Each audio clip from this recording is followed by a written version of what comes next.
No hay, ¿verdad?, expresión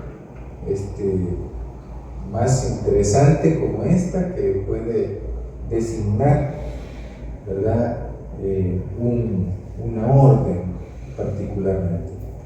Bien, vamos a buscar entonces, ¿verdad?, el Evangelio de Mateo, capítulo 28, versículo 19-20, dice así la palabra del Señor: por tanto, id y haced discípulos a todas las naciones, bautizándolos en el nombre del Padre, y del Hijo y del Espíritu Santo. Dejamos el texto hasta ahí y hacemos una breve oración. Gracias a Dios porque hasta aquí ha sido fiel con nosotros.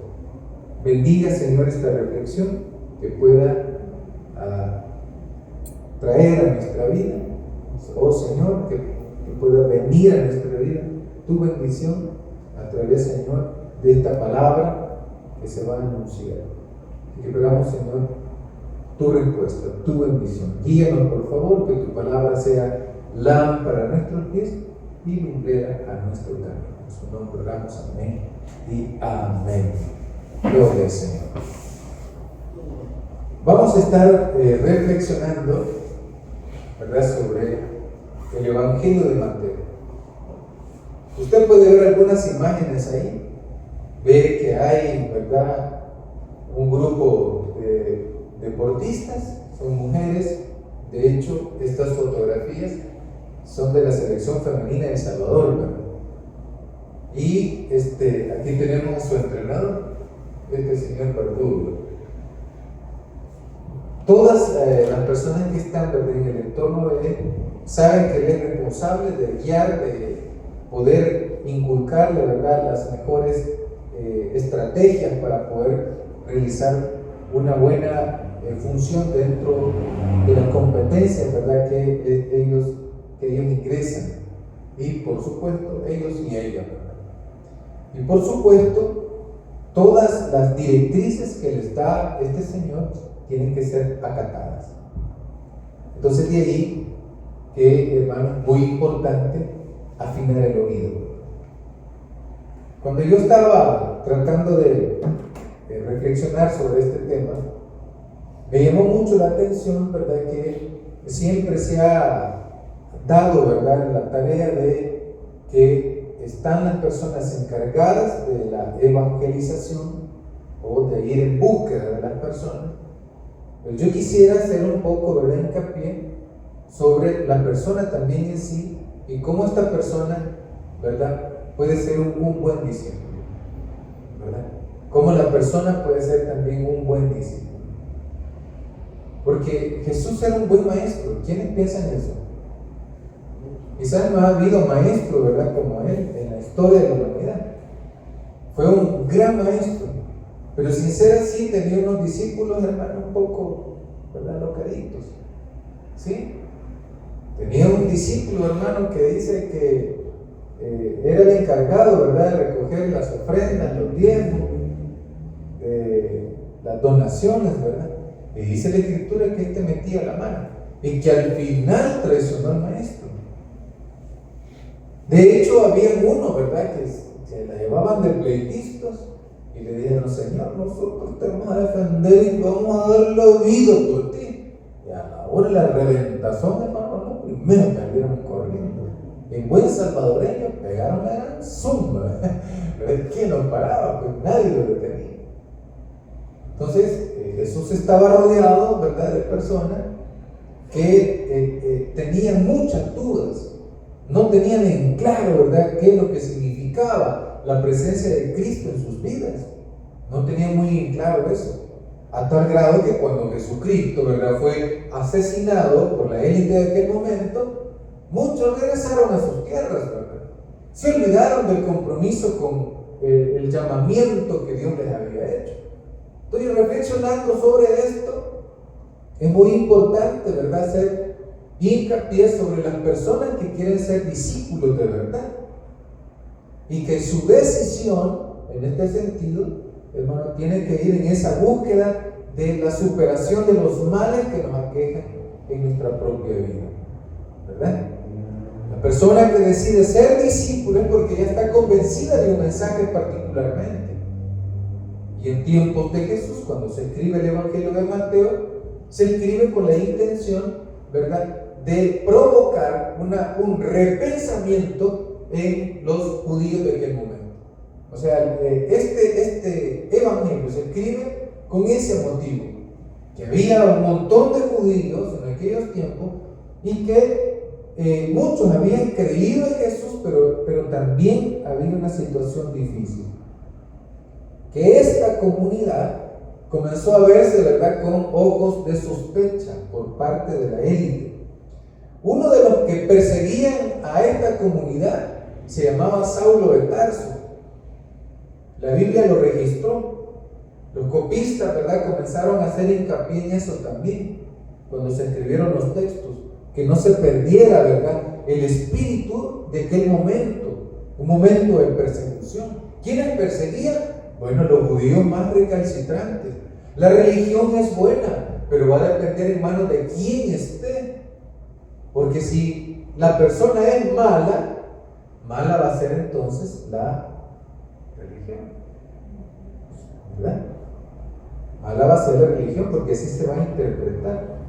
Muchos teólogos, muchos filósofos en la historia han atacado el cristianismo porque sus representantes no han sido tan agradables, ¿verdad?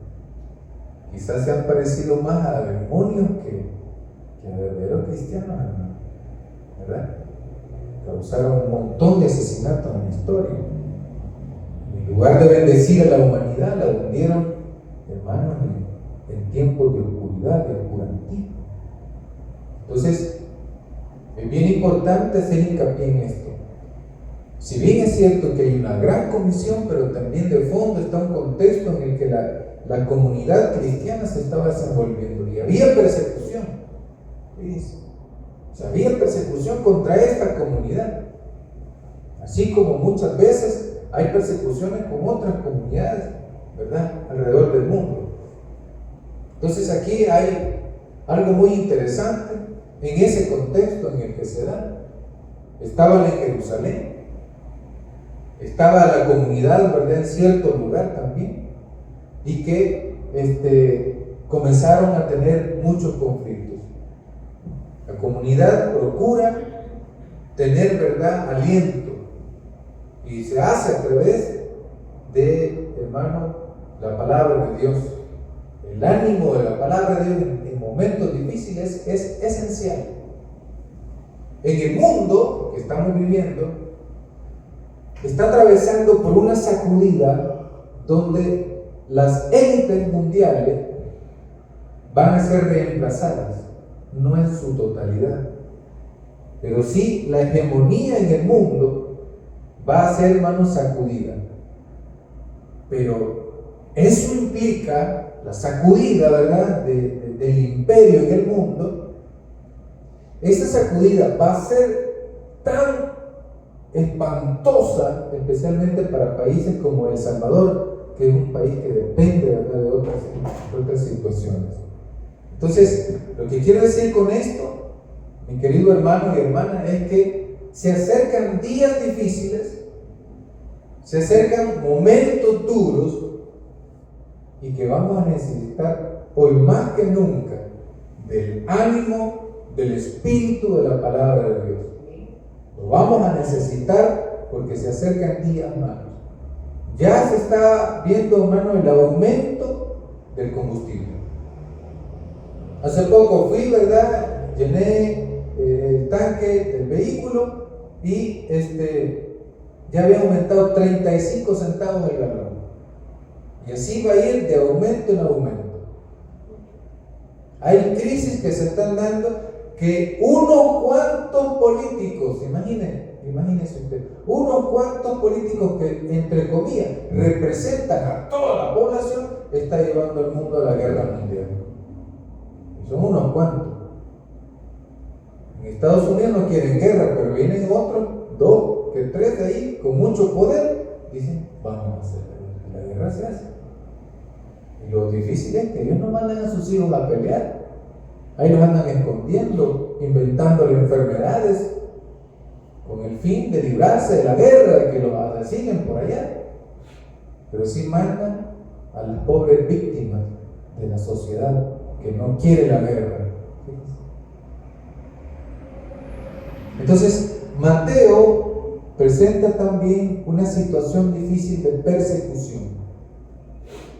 Y ante eso, entonces está la palabra de Dios. Ya lo vamos a ir desglosando paso a paso.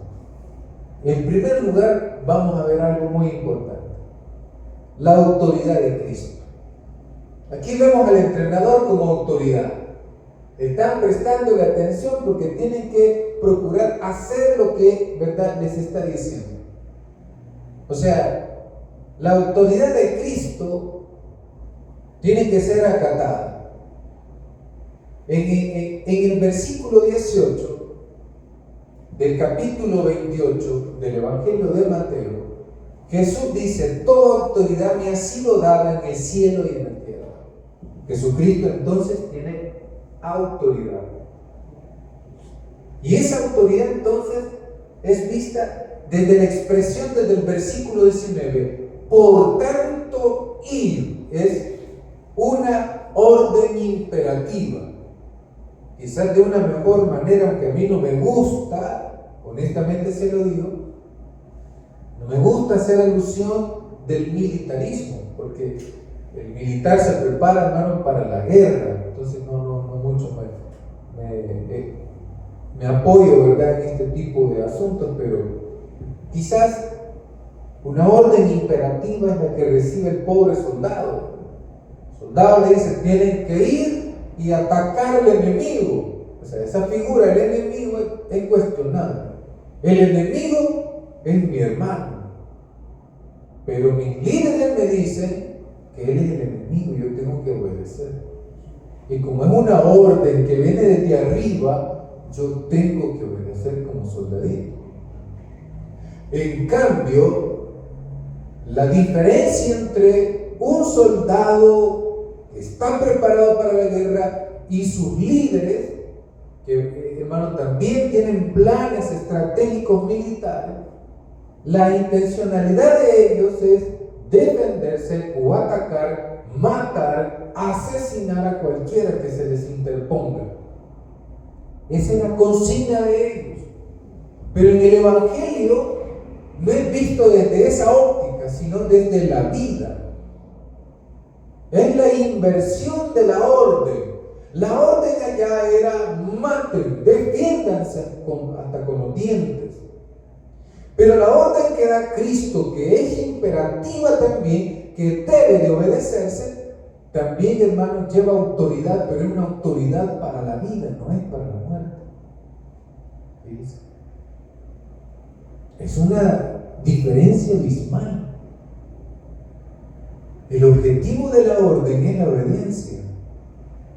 Aquel obedece para muerte, pero en el cristianismo se obedece para vida. ¿Sí? Es bien diferente la orden. Y quiero hacer esa distinción, ¿verdad?, entre una cosa y la otra. Una es para muerte y la otra es para vida. Jesús, hermano, toda autoridad, dice, me ha sido dada en el cielo y en la tierra. La misión no se basa en nuestra fuerza, sino en la autoridad que emana de Cristo. O sea, cuando el Señor me llamó a mí, llamó, ¿verdad?, a todos los hermanos y hermanas que se congreguen en todas partes en el mundo, cuando Cristo nos llamó a nosotros, ese llamamiento implica también autoridad de Cristo sobre nosotros. Todo oficial debe cuestionar la autoridad de sus líderes.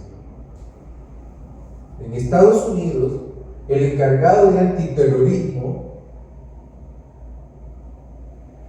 dijo: yo no quiero ser responsable de la muerte de tantas personas que se van a ir a la guerra, porque están llamando al reclutamiento allá en Estados Unidos, ¿verdad?, para que vayan a pelear la guerra allá en Oriente Medio. Vino él y dijo: yo no. Una persona preparada en la guerra. Digo, yo no me hago cargo de eso. Yo renuncio, dijo. Miren qué bonito. Yo renuncio a eso. Y el problema fue que a él le asesinaron a la esposa también en la guerra. La esposa era una militar. Y se juró diciendo: no quiero volverme a vincular con este tipo de asuntos. Y dijo algo bien interesante, algo que todos debemos de saber, que Irán es una nación persa a nivel histórico, con un gobierno, ¿verdad?, islamista. Dijo él estas palabras: Irán nunca fue amenaza para Estados Unidos. La guerra la querían los israelitas.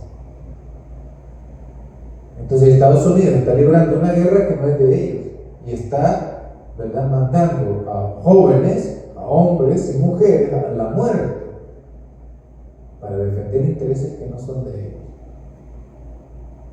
Entonces esto es bien interesante porque allí podemos ver la fuerza que tienen los líderes para poder tomar decisiones y que ese es, ¿verdad?, el motivo, la fuerza, el poder que ellos tienen.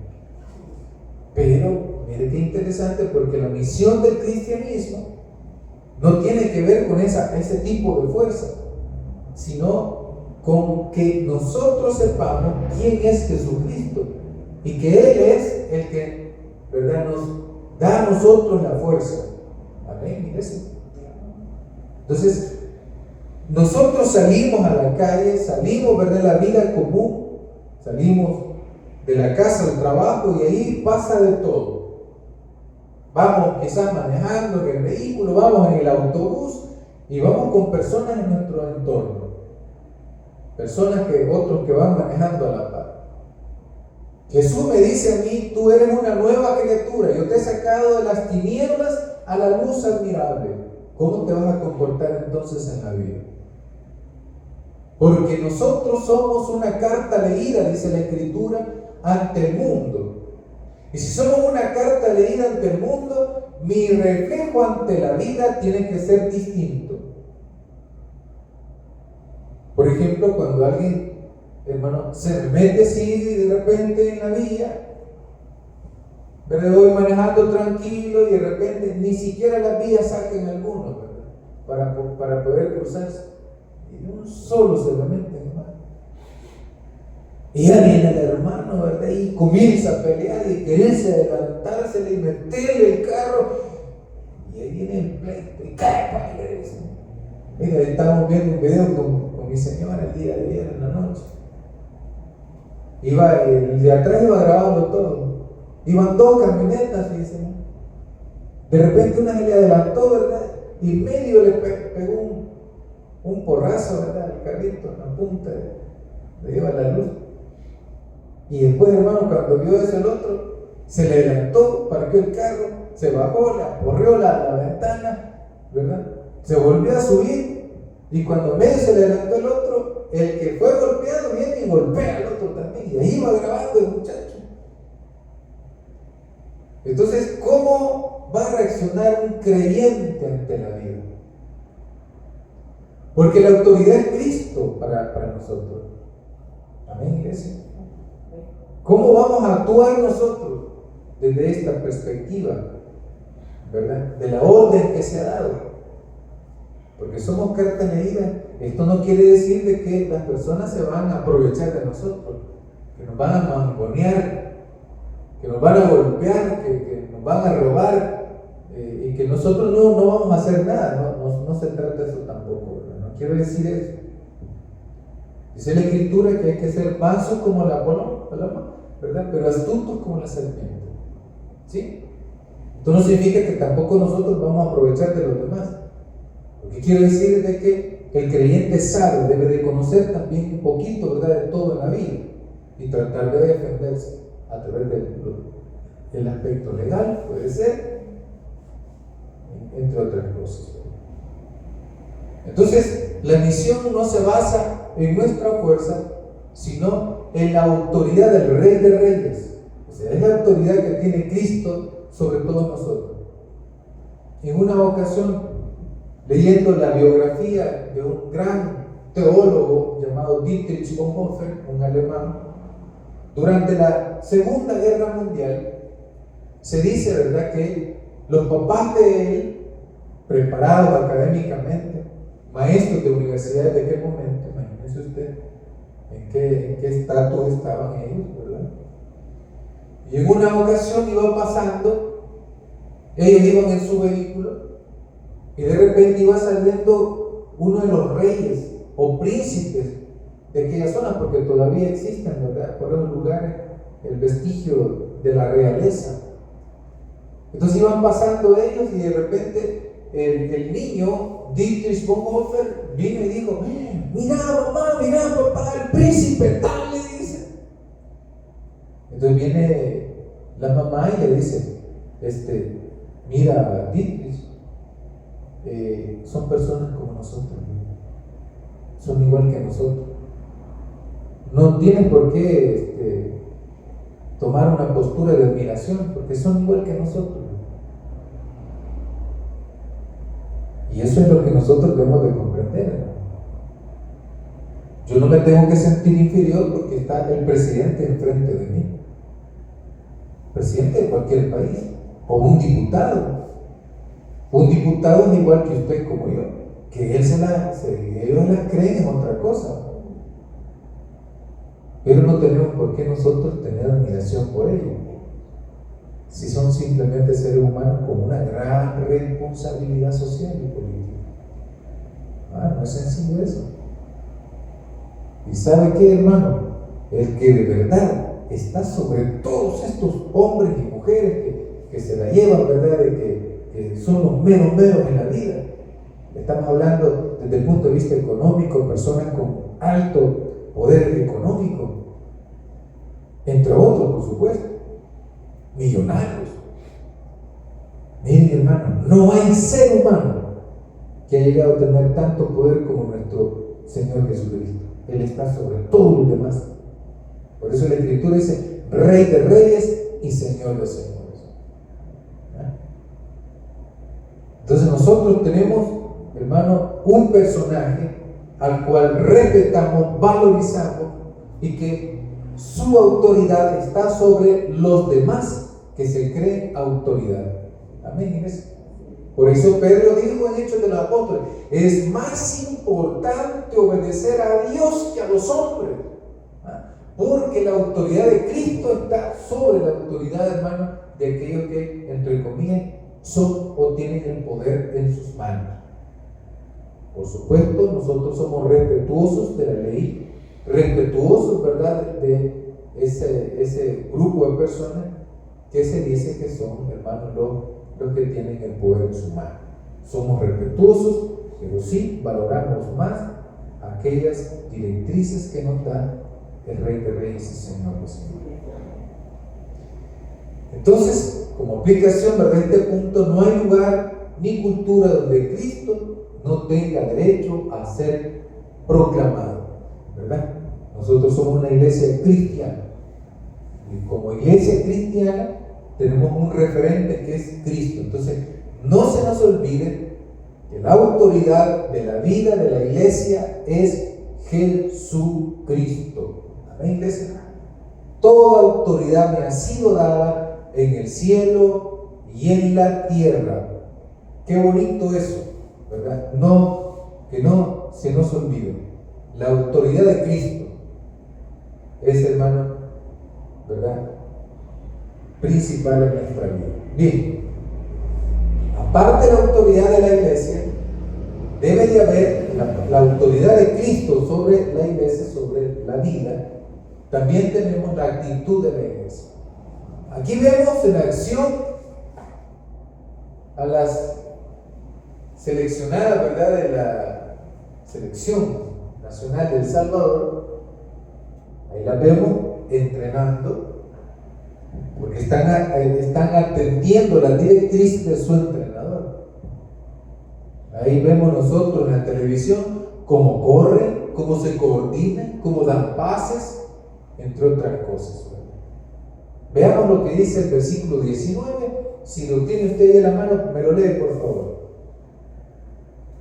A ver, solo uno. Por tanto, ir y hacer discípulos a todas las naciones, bautizándolos en el nombre del Padre, y del Hijo, y del Espíritu Santo. Amén. 3 verbos, por tanto, ir y hacer discípulos a todas las naciones, bautizándolos en el nombre del Padre y del Espíritu Santo. Hay 3 verbos entonces: ir, bautizar y enseñar. Recordemos, mis queridos hermanos, que el texto bíblico está dedicado a una comunidad específica. El texto bíblico, repito esto una vez más, el texto bíblico tiene un enfoque según la naturaleza del receptor del mensaje. Por ejemplo, aquí se está haciendo énfasis sobre estos verbos: ir, bautizar y enseñar. Pero esto es Mateo. Marcos, Lucas y Juan no dicen esto. Marcos, Lucas y Juan no dicen esto. Dicen otras cosas.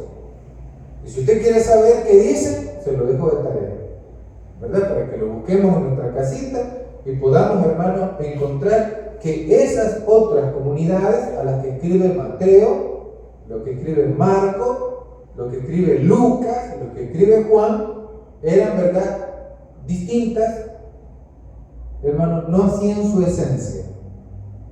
Siempre tienen de referente a Cristo. Y ahí vamos a ver las distinciones que hay. Pero Mateo, que es el que nos interesa en esta hora, hace énfasis en ir, ¿verdad?, como iglesia, en buscar.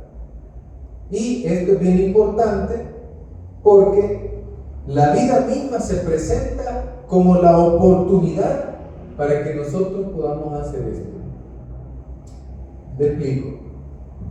Regularmente hemos visto cómo la iglesia se ha, hermano, movido en la historia. No sé si usted se recuerda, pero hace varios años atrás, la iglesia evangélica procuraba hacer, hermano, movimientos, concentraciones, ya sea en estadios o en lugares muy abiertos, y hacían campañas evangelísticas. Amén. Campañas de sanidad, entre otras cosas. Y la gente acudía a esos lugares. Y mucha gente recibía de Dios en esos lugares. Pero es muy importante recalcar, hermano, que ese era un método para poder evangelizar, para poder, hermano, llevar la palabra de Dios. Era uno de los métodos, pero no el único. Por ejemplo, la vida, hermano, también se presenta porque en cierta medida eso está diciendo el texto bíblico. Cuando vayamos por la vida, dice, recordemos de anunciar a Jesucristo. Cuando vayamos por la vida, allí en nuestro mover diario, donde nosotros llegamos y pernoctamos, donde pasamos más tiempo, allí que nuestros actos reflejen que nosotros tenemos una guía suprema en la vida. Allí, como yo me expreso, allá donde yo esté, como yo me expreso, como yo actúo con los demás, la gente comienza a hablar, la gente comienza a ver un cambio, una transformación en el hermano, en la hermana. Entonces comenzamos nosotros a hablar. Y esto es bien importante porque dice que en una ocasión recuerdo que había un compañero de trabajo. Yo en ese momento estaba trabajando en una licorera, fíjese. Estábamos nosotros en una línea de producción y habían 3 bodegas. Una era de envase vacío, otra de producción, donde pasaba el envase vacío, nosotros lo lavábamos, lo limpiábamos y lo llenábamos de producto. Y estaba la otra bodega que era el producto final. Ahí llegaba producto de España, de cualquier país del mundo. Había vino, whisky, todo tipo de bebida alcohólica. Y recuerdo que cuando nosotros ingresamos, ¿verdad?, con todos los que íbamos a laborar en esa empresa, llegamos a un mismo lugar, todos, y ahí comenzamos a trabajar y después los dispersaron, unos para la bodega de base, el otro para la bodega de producto terminado, y nosotros nos quedamos en producción. Pasaron los días y había uno que era tartamudo, un amigo que tenemos ahí de trabajo, y los demás le decían Catafuseta. Fíjense cómo es la cosa, me acuerdo más del apodo que del nombre. Le decían Catafuseta. A vos Catafuseta vino y me dijo, yo ya estaba metido en el cristianismo. Vino Catafuseta y me dijo, mira Julio, nosotros te hemos visto que vos bien tranquilo sos, ¿verdad? Que no te metes con nadie, que sos muy cauteloso con tus cosas. Fíjate que nosotros ya nos pusimos de acuerdo con un trailero que viene de allá de Guatemala. Ya nos pusimos de acuerdo con él y vamos, y esa rastra se va a desviar de su ruta. Vamos a ir a una bodega y vamos a descargar y ya pues ya tiene precio todo eso. Si vos estás interesado, te vamos a aliviar con tanto. ¿Ves? Miren, yo, hermano, honestamente estaba pasando por momentos críticos económicamente. Y le dije yo, déjame pensar, ¿verdad? Porque estaba bonita la oferta. Vos podés, ¿verdad? Y nos podés ayudar muchísimo. Bueno, el día siguiente ya le daba una respuesta. Mira, fíjate que no puedo. No puedo. Comencé a valorar y señalar. Pero aparte de eso, no, si soy cristiano, ¿qué me pasa? Y ahí donde la autoridad de Cristo se hace real en la vida. Y la actitud de la iglesia es esa, ¿verdad? Y miren, hermano, yo no sé si al final lo terminaron haciendo, pero los días los despidieron. ¿Ves? Ellos ya habían hecho robos así, hermano, de a poquitos. 2 cajas, 3 cajas, ¿verdad? De las cajas más caras, por supuesto. De botellas que valían más de $50. Una botella. Y la caja llevaba 12. Entonces, qué difícil eso, ¿verdad? Entonces, allí donde nosotros estemos tenemos que tener una actitud. Por ejemplo, una vez también recuerdo que llegué a laborar en un mercado de San Salvador, el mercado Belloso. Y ahí andamos, hermano, y como le digo, conocemos de todo, solo relajo ahí con la gente. Andamos cobrando un impuesto de vigilancia. Entonces, todas las personas ahí, hermano, siempre me reconocían como el hermano. Así. No me conocían como el hermano mentiroso, ¿verdad? Porque algunos así son tachados, ¿verdad? Entonces, cuando nosotros venimos y nos presentamos en el mundo, entonces estamos, hermanos, enviando un mensaje. Porque cristiano no se es cristiano solo cuando uno llega a la iglesia y tiene una misión que cumplir. Y yo me comporto como tal allá, donde voy o donde estoy, porque llevo una misión. No, la misión es inherente, ya está en nuestro ser. O sea, la misión ya la tengo yo y tengo que comprenderlo así. Donde quiera que yo esté, entonces llevo la misión de Cristo con mi testimonio, con mis palabras, con mis acciones. Entonces esto de ir, bautizar y enseñar, que son verbos, ¿verdad?, que rigen el texto, hermano, debe de ser implementada en nuestra vida constantemente, ¿verdad? Bueno, el discípulo o el discipulado implica más que conversiones, es tomar vidas en obediencia a Cristo. Por eso le decía yo que quiere haber una relación entre el que está siendo, hermano, intervenido en la misión y el misionero, en pocas palabras. Porque si yo como misionero o alguna hermana como misionera, tenemos una misión que cumplir en la vida. Esto no es solamente, ¿verdad?, cuando yo estoy en la iglesia y de ahí me mandan para tal lugar. No, la vida es ya para nosotros una misión que cumplir. Amén. Entonces, el discipulado implica más que conversiones, es tomar vidas en obediencia a Cristo, ¿verdad? Muchas veces el tiempo casi no nos permite, ¿verdad?, realizar esta función, porque de algo uno tiene que ver cómo sale adelante en la vida, ¿verdad? Hay que trabajar, ¿verdad? Pero lo interesante de esto, hermano, es que en ese mismo caminar, con los compañeros de trabajo, con todas las personas que nos encontramos en el camino, podemos ejercer, ¿verdad?, el llamado de Dios. Amén. Hoy más que nunca es bien difícil la evangelización. Estamos pasando momentos difíciles, las personas están más clavadas, ¿verdad?, en otras cosas, en celulares, ¿verdad?, en videos, en todo ese tipo de cosas.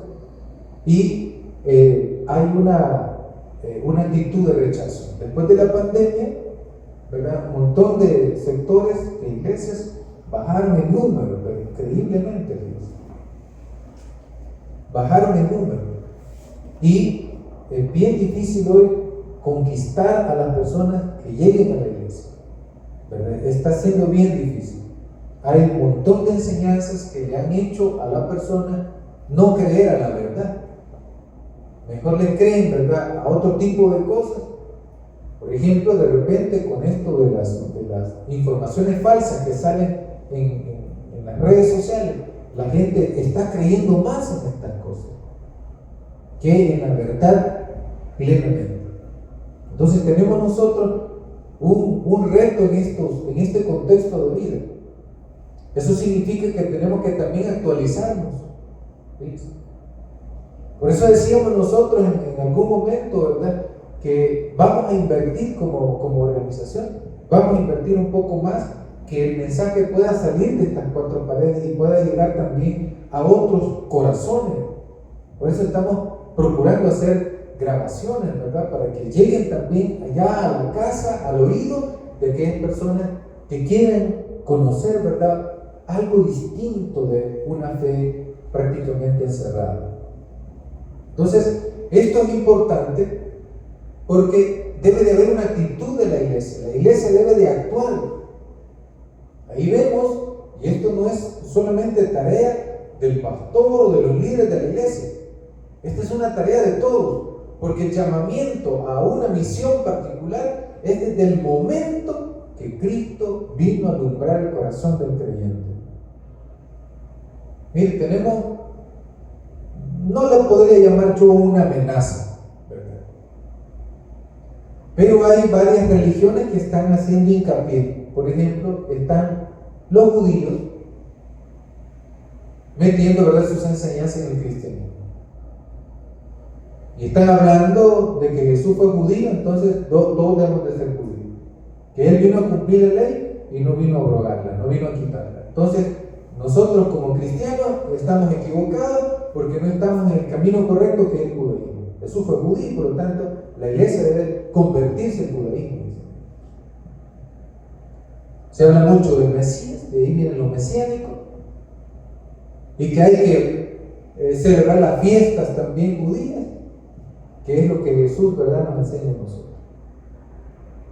De ahí vienen los musulmanes y vienen diciendo, ¿verdad?, que Mohamed es el único y que a él se debe, que la superación de la escritura es la escritura de Dios. La escritura del cristianismo está incompleta y por lo tanto, ¿verdad?, la perfección se encuentra en lo que es, ¿verdad?, el Corán en pocas palabras. Entonces tenemos varias amenazas. Una es la persona escéptica que no quiere nada, que no le importa nada de estas cosas, pero, hermanos, están también los otros movimientos religiosos. ¿Qué significa esto? Que tenemos que actualizarnos. Viene el musulmán y dice: Jesús no fue Dios. ¿Cómo va a creer ustedes que Jesús, verdad, en ningún momento dijo él mismo: yo soy Dios, adórenme a mí? Y si agarran, hermano, del texto bíblico, mira cómo le pone. Pero en la enseñanza que nosotros recibimos, podemos ver a Jesús de varias maneras. Está la cristología alta y está la cristología baja. Está haciendo mucho frío.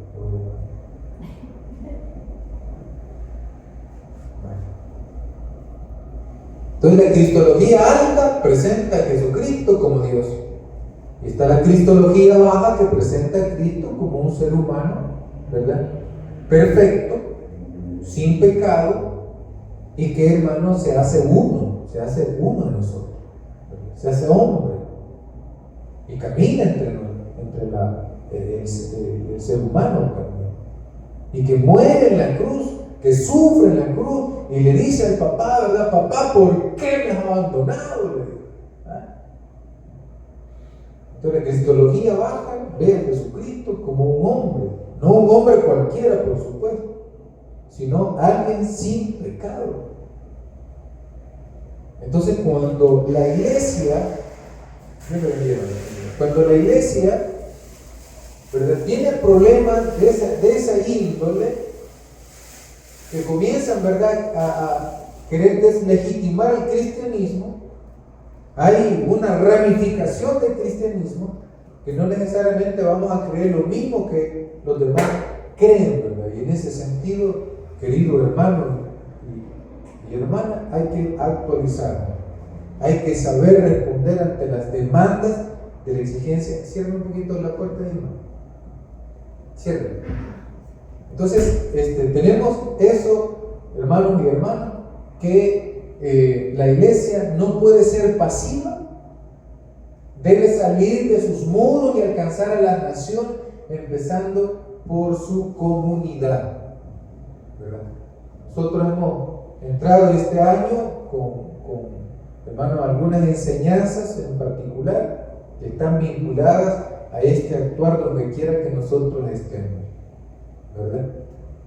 Y hemos tenido, hay unos percances, ¿verdad? Hemos estado un poco ocupaditos, pero ya vamos a empezar a liberarnos y vamos a empezar, ¿verdad?, a realizar acciones un poco más, hermano, presentes en las comunidades donde nosotros vivimos.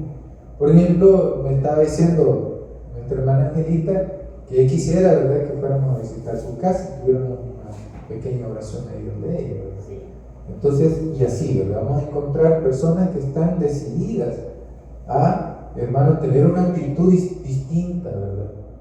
Ahora, el problema, hermano, aquí es que si yo tengo un mal testimonio, no va a querer nada en mi casa. Amén. Si yo tengo un mal testimonio, ¿cómo va a ver mi vecino? Ay, qué hipócrita ese hermano. Amén. Eso va a pasar. Entonces, pero si yo vengo y tengo mi conciencia tranquila, mi conciencia limpia, entonces yo digo bueno, bienvenidos, pasen adelante, hermano, ¿verdad? Entonces, de eso hermano, se trata esto, ¿verdad? Que hay que procurar ser luz y llevar esa palabra, así como el árbitro o el entrenador nos han dicho, viene y dice, bueno, vamos a hacer este tipo de ejercicio, dice la muchacha, y ya vienen ellas y ya la ha visto jugar usted, no, las muchachas, la selección femenina de Salvador, no las ha visto, mire qué bien juega, no, mejor que la selección masculina. La vez pasada metieron como 16 goles más aquí, ¿verdad? Una tan sola vez fuimos a verlo con Isabel, pero en un partido, hermano, ganaron como, ¿cuánto ganaron ese día? 3-0. No, fue como 6, creo. 5 o 6, pero por ahí así. Y miren, hermano, toda la gente ahí bien animada usted. Por eso, ponemos acá a los hombres ahí, porque decepción usted. No, solo son las alegronas, ¿verdad? Y después, hermano, solo porrazo hacia abajo. Entonces, miren, el árbitro es Jesucristo en nuestra vida. Y Él nos dice, mire, hagan esto, hagan lo otro, y nos invita, pues. Y ahí están los resultados, están ganando. ¿Ah? Entonces, muchas veces la iglesia, ¿verdad?, se ve en forma pasiva porque no hemos comprendido esa actitud que debemos de presentar en el mundo. No tenerle miedo a las personas. Ay, es que me da pena decirle que vaya a la iglesia conmigo. Ah, pero mire, antes cómo éramos nosotros, ¿verdad? Y allá andábamos invitando a los demás. O nos invitaban y allí íbamos nosotros, ¿verdad? Amén, iglesia. Y allá estaba el hermano ahí en el fondo bailando. Amén. Y hoy que hemos recibido un llamado de una persona con una autoridad suprema, que debería de, hermano, indicarnos a nosotros que no es cualquier persona, no es el hermano Julio, es el Rey de Reyes y Señor de Señores, quien nos está llamando a nosotros. Amén, iglesia. Es el Rey de Reyes y Señor de Señores. ¿Ah? Entonces tenemos que empezar a derribar esos muros. Es un reto para todos, hermanos, no solamente para el hermano Julio Ulloa, es un reto para todos. Y ese reto, hermano, que nos está haciendo el Señor, no es, hermano, que nos quedemos con los brazos cruzados, moviendo a los demás, ¿verdad?, pasar. No, el cristianismo no es eso. El cristianismo es acción. Cuando Saulo de Tarso amenazaba a la iglesia, hermano, se mantenía firme. Los llegaba, los arrestaba y los metía presos. Algunos hasta los mataron, hermano, a pedradas. Aquí no hay amenazas de ese tipo. Tenemos camino abierto.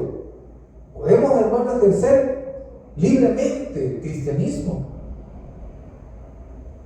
A no ser, ¿verdad?, que después haya restricciones que no le permitan a la iglesia ejercer de esa manera. Que haya persecución porque se enseña la verdad, la justicia, el amor. Posiblemente, hermano, más adelante puede suceder eso. Los anticristos siempre han surgido en la historia y le han puesto freno en cierta medida a la iglesia. Pero cuando la iglesia le presenta freno, cuando más camina, fíjense, cuando más anuncia al Rey de Reyes y Señor de Señores. Entonces el llamamiento, esa debe ser la actitud de la iglesia. Debe ponerse, hermano, ya en forma. Debemos de saber de que no hay autoridad más grande para nosotros como lo es Cristo Jesús, hermano. Gloria a Dios. Bien. Ahí está el entrenador. Cuando la selección femenina juega, ahí está él, mi hermano. Ahí está él, allá en el banquillo, dando directrices. Si él no está, dicen, bueno, ¿y hoy quién nos va a orientar? Allí le está gritando y le está diciendo, ¿qué te pasa? Marcale fuerte, da buenos pases, no se descuiden, sigamos. Está el director con ellas, le dan acompañamiento. Amén, iglesia. Bueno, esta misión que Dios nos ha dado a nosotros, hermano, de estar presentes en el mundo y de transformar el mundo en nuestro entorno, ese acompañamiento también lo tenemos como promesa de que Cristo estará con nosotros, que no vamos a estar solos. Uno no sabe, hermano, cuándo el mensaje de Dios puede obrar y obrar de tal manera en las personas que están escuchando. Uno no se da cuenta.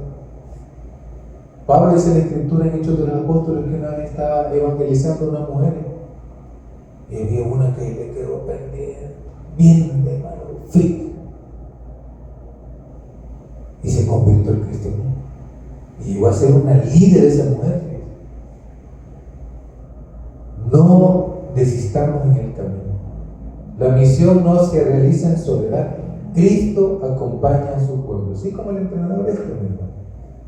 Ahí procuran estar siempre. Todos los entrenadores están con sus equipos, ¿verdad? Así también Cristo, hermano, se manifiesta en la vida de todos nosotros y no nos suelta. No nos suelta. Dios, hermano, ha sido tan bueno con nosotros que ya este próximo mes que viene vamos a estar cumpliendo un año más. Y Dios ha sido fiel con nosotros, hermano. Dios ha sido fiel con usted, ha sido fiel conmigo, me mantiene de pie, sigo predicando y ahí vamos, ¿verdad? Entonces esta misión no es cuando nosotros vemos al hermano Julio ahí enfrente. Muchas veces uno dice, pobrecito hermano Julio.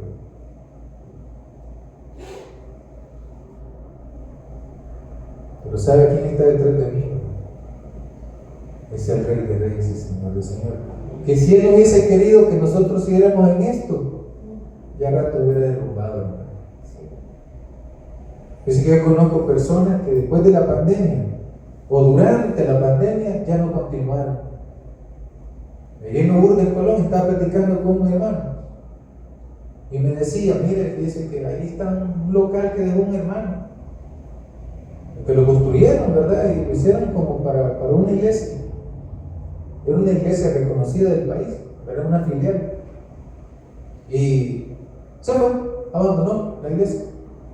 Ya no siguió, desistió. Fíjense. Otro día nos encontramos evangelizando, ¿verdad?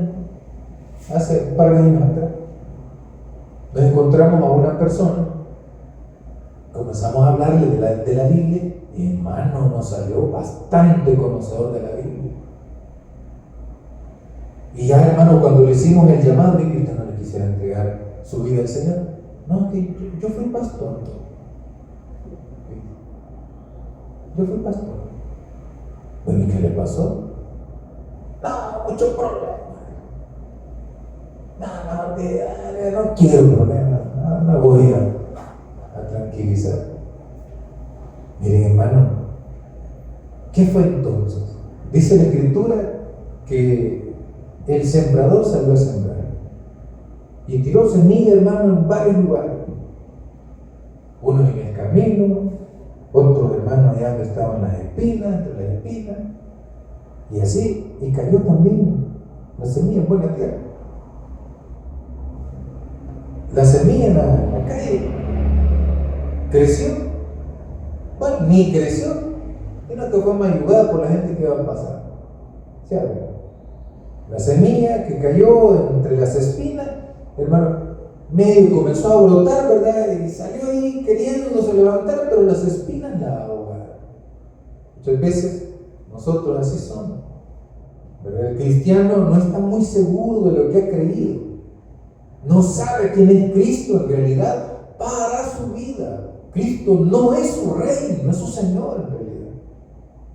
Nos hace falta un encuentro verdaderamente personal con el Rey de Reyes y Señor de Señores. Aunque vengamos a la iglesia, aunque tengamos 20 años de estar en la iglesia, pero en el día de la prueba, en el día de la aflicción, pegamos carrera.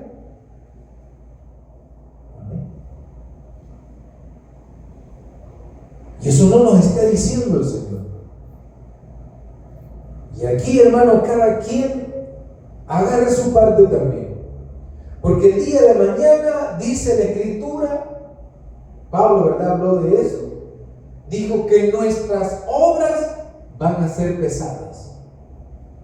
A ver qué tal. Pesadas en balanzas. ¿Cuáles fueron nuestras intenciones de fondo? Si nuestras obras fueron hojas secas, ahí se van a probar si de verdad fueron eso o qué. Ahí no va a haber tal de que mi iglesia me represente, o que el pastor fue, ¿verdad?, mi guía. Él fue el culpable, vamos a decir nosotros, porque no me enseñó. No, es que esto es personal. Sus obras van a ser pesadas. Mis obras van a ser pesadas. Entonces, con relación a esto, el acompañamiento, promesa, Dios, hermano, Cristo mismo se comprometió. ¿Qué dice el versículo 20? ¿Quién me lo lee? Versículo 20. Enseñándoles que guarden todas las cosas que os he mandado, y aquí yo estoy con vosotros todos los días hasta el fin del mundo. Vale. Alguien dice, bueno, ¿y cuáles son las promesas del Señor? Ahí están. Yo estaré con vosotros todos los días hasta el fin del mundo. Ante la persecución, bueno, uno puede decir, no, pero a mí me cuesta evangelizar a la gente, pero yo no puedo darle a la gente, se me traba la lengua y no sé. Yo escucho a los demás que hablan ahí, yo me admiro, ¿verdad? Porque cómo hablan y tienen tantas palabras, pero yo no puedo. Bueno, déjenme decirle que hay alguien que lo va a acompañar, que independientemente las palabras que nosotros usemos, el Espíritu de Dios lo va a interpretar al corazón de la persona que estamos hablando. Amén. Amén, iglesia. Él nos va a acompañar. Él nos va a acompañar. Hasta el día de hoy, como le digo, hermano, quien nos ha acompañado hasta aquí y en este lugar ha sido el Señor. Y nos ha mostrado su mano, su misericordia, su amor. En medio de la persecución o dificultad o debilidad, la presencia de Jesús es la garantía del éxito de la misión de la iglesia. El creyente tiene una misión. Todo religioso cristiano tenemos una misión. Y ya para ir concluyendo, la gran comisión es un llamado universal, urgente y permanente. Esto no se agota, hermano, de aquí. Por ejemplo, en una ocasión vi una noticia que en Estados Unidos había una joyería que alquilaba anillos de compromiso para 2 años, para 5 años y hasta para 10 años. Se los alquilaba, pues. Porque el matrimonio se iba a romper, ¿verdad? Hay un montón de divorcios. Entonces, hasta ahí iba a llegar. Tenían que devolverlo, por supuesto. Yo creo que viene alguien, puede abrirla ahí, hermano.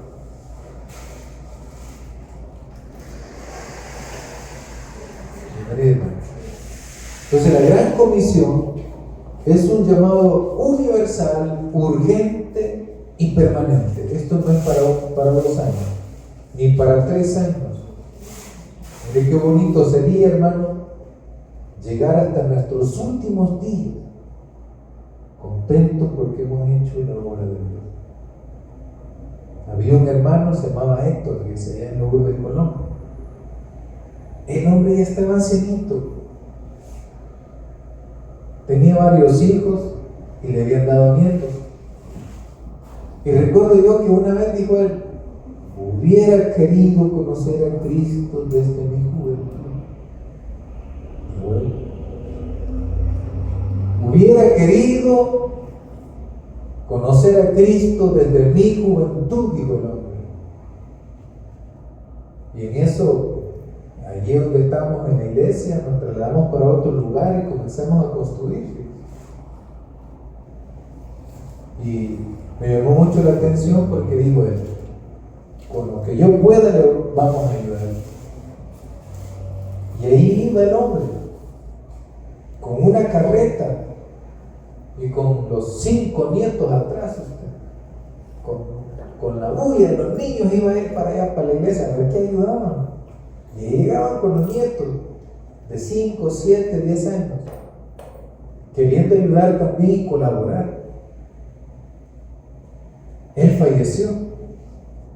Y dice, ya tiene varios años de haber fallecido. Pero el hombre murió contento porque hizo lo que pudo cuando estaba vivo. Amén. Para la obra de Dios. Y a todos los nietos les heredó el camino. Les heredó el camino. Ellos están yendo a la iglesia. Yo recuerdo uno de ellos en especial, fíjense. Era un niño chiquitito, delgado, morenito, pelón, me cortaron el pelo bien rapadito, hermano. Y mire, hermano, tenía un problema bien profundo el niño. Que una vez yo dando la clase, ¿verdad?, de escuela bíblica, dando la clase de escuela bíblica, me dijo: usted me cae mal, me dijo. ¿Qué dijiste, mi hijo? Sí, ¿qué me dijo? ¿Vas a hacer algo por mí? Y se me paró y se me paró, no, venga, pues. Y agarró la Biblia y la estrelló en la pared. Le cayó la Biblia en el piso. Y este niño tiene un diablo encima, le digo, ¿sí? Y ahí lo dejo. Después le dije: voy a hablar con la mamá. Y cuando hablé con la mamá, ya me dijo: fíjese que el niño, yo no lo quería tener al principio, ¿no? Porque el niño fue producto de una violación. Y por eso su conducta, no créanme, si yo tengo problemas en la escuela, pues conmigo. Cuando yo conocí eso, hermano, ya no lo traté, ¿verdad?, con ese desprecio, ¿verdad?, porque era muy agresivo. Entonces, cuando yo conocí esa situación, ya lo fui tratando diferente. Mire, yo me le acerqué y le di un abrazo: hey, ¿cómo has estado? Me alegro que estés aquí con nosotros. Se me quedó viendo ese niño la primera vez, bien así como vos de sospecho de esto que le pasa. Porque siempre era bien, así todo loquito el niño. Mire, hoy lo veo al niño y me saluda, ya está grande y tiene su familia. Y me saluda: adiós, hermano. Mi hermano me dice. ¿Ah? Y se acuerda que yo no lo excluí, sino que el hermano le respondí de forma diferente. Entonces, el cristianismo tiene que ver con eso, cómo yo voy a responder. Es la misión que Dios nos da a nosotros. ¿Ah? Ese es un mandato, es imperativo. O sea, la gran comisión es llevar a Dios en la vida, hermano. Y que si Dios permite que estas personas, hermano, vengan a la iglesia o que se congreguen en otro lugar y que se bauticen y que continúen lo mismo que nosotros hemos hecho, bendito sea Dios. Bendito sea Dios. Entonces, la gran comisión es un llamado universal, hermano, urgente y permanente. Lo necesitamos retomarlo nuevamente. Necesitamos volver al camino. Necesitamos saber de que este no es un llamado momentáneo en la vida, que solo aquí lo vamos a cumplir, pero no, esto es en toda la vida, donde quiera que nosotros estemos. No es una opción, es un mandato. Por tanto, id y hacer discípulos, dice el Señor. La iglesia que obedece este mandato experimenta la presencia viva de Cristo en su caminar. Y ahora sí, un llamado final. ¿Dónde estamos poniendo toda nuestra energía y nuestro tiempo? ¿Estamos participando activamente en la misión de ser discípulos?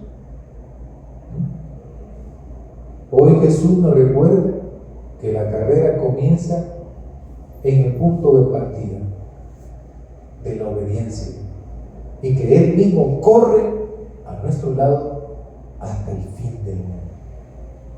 No vamos a estar solos. No vamos a estar solos. Dios va a estar con nosotros en cada momento. Nos quedamos hasta acá, ¿verdad? Y vamos a hacer una pequeña oración. Gracias, Señor, por ser tan bueno con nosotros. Gracias, Señor, porque nunca nos ha abandonado. Bendiga esta obra que usted nos ha dado. Bendiga a mis hermanos y hermanas. Bendiga a tu pueblo, Señor. Guárdanos del malo que anda acechando la vida de tus hijos e hijas. Bendiga, Dios mío, Santo. Bendíganos, Señor, con esta misión que nos recuerda que tenemos. No permitas que el enemigo siga, Señor, avanzando y queriéndose apropiar de nuestras vidas. Ayúdanos, Señor, por favor, te lo pido, a volver a tus caminos, a volver a tus caminos de verdad, a hacer las cosas de verdad por ti y por amor, amor al llamado que nos has hecho. No permitas que el enemigo, Señor, distorsione nuestros corazones, nuestras ideas. Por favor, mi Dios santo, que tu llamado golpee nuestros corazones e inquiete nuestra vida, porque hay tantas almas que se están perdiendo. No permitas que el enemigo continúe, Señor, estorbando la visión de la iglesia ante esta gran comisión, Señor. Así que, mi Dios, nuestras vidas le pertenecen, nuestros corazones son suyos, mi Señor. Guíanos por el camino de la verdad. Guíanos, guíanos. Gracias, mi Señor. Bendíganos a todos. Bendiga esta obra, bendiga tu iglesia, bendiga a los miembros de esta organización y bendiga también a aquellos, Señor, que están atentos a este tipo de mensajes. Que podamos ser de bendición al mundo entero. En tu nombre oramos, amén y amén. Le damos un fortísimo aplauso al Señor. Vamos a pasar